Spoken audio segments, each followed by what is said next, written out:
This is Matt with Aptitude, and I'm going to give you the Subledger overview. I'm going to answer questions like, what is a subledger? Why is Aptitude a subledger first architecture? And what data belongs in a subledger versus a general ledger or a GL? The first thing is we need to define what is a subledger. And that's actually easier to do by first saying, well, what is a general ledger? A general ledger is the system of record representing the financial truth for the business. A subledger supports that goal by taking on specific topic areas and holding transaction level detail at books and record quality. These are often already a part of the ERP investment that you have made, embedded into separate modules such as accounts receivable, accounts payable, fixed assets, and treasury, among others.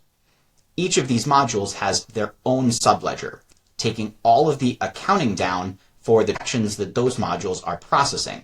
And then they'll summarize that result and submit it to the general ledger so that you can have a holistic view across your entire business there. So it's not so much about what is a subledger, but what subledgers, plural, do you have in your business? But then we need to be thinking about what about everything else? Because a lot of businesses in a lot of industries have data that will originate outside of their ERP domain, but still needs to make it in at the same level of quality and audit trail assistance.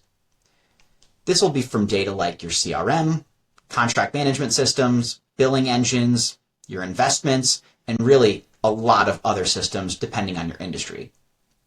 The way that the market has typically solved for this problem is by not really solving for it in any one particular way. It's usually an amalgam of user interactions, adjustments, custom calculators, file submissions, and lots of custom databases along the way. So what's different about the Fynapse architecture?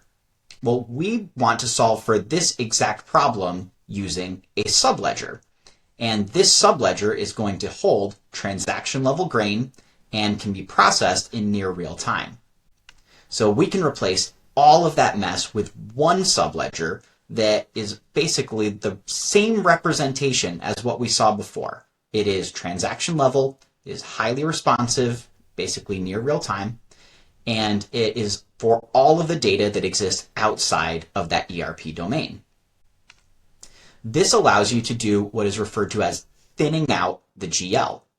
Instead of submitting lots and lots of data to it or continuing to expand the definition of your GL to fit all of those external systems, all of that complexity is moved to the sublayer. And just like in the ERP modules, we can summarize and submit just what the GL needs and protect it from those data volumes, working in tandem with the subledgers that already exist in that ERP investment. But why stop there? The subledger by Fynapse can handle CRMs and investments and insurance systems and really anything else that you might need.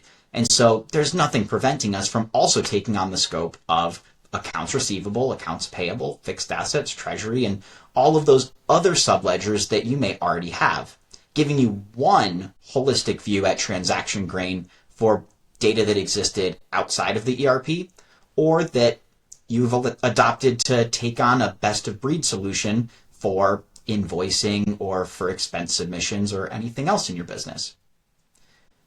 And again, why stop there? Because if you have now taken on the full business into your subledger, it's not really sub to anything anymore.